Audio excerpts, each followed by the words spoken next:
Anda menyaksikan paruh terakhir Kompas Sport sepekan di Kompas TV, independen terpercaya, bersama saya Fanke Rizky. Timnas SEA Games 2023 dijadwalkan akan menggelar uji tanding dalam waktu dekat. Mereka akan melawan Lebanon dan juga Tajikistan. Resmi dibubarkan pada 1 April, para pemain tim nasional U20 pun kembali ke klub masing-masing.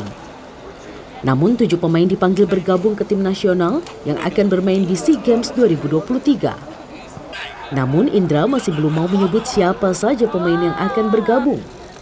Kapan ke-7 pemain akan bergabung pun masih belum bisa dipastikan.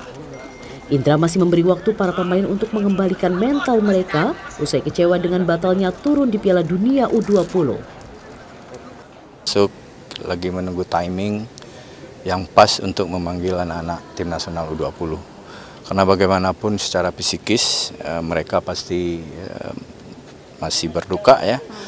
Dan saya berusaha untuk membangkitkan semangat dia kembali untuk bisa bergabung di tim nasional SEA Games. Tim nasional SEA Games juga diprogram untuk menjalani uji coba melawan Lebanon dan Tajikistan. Sementara babak undian SEA Games akan diselenggarakan pada 5 April nanti. Tim Liputan Kompas TV.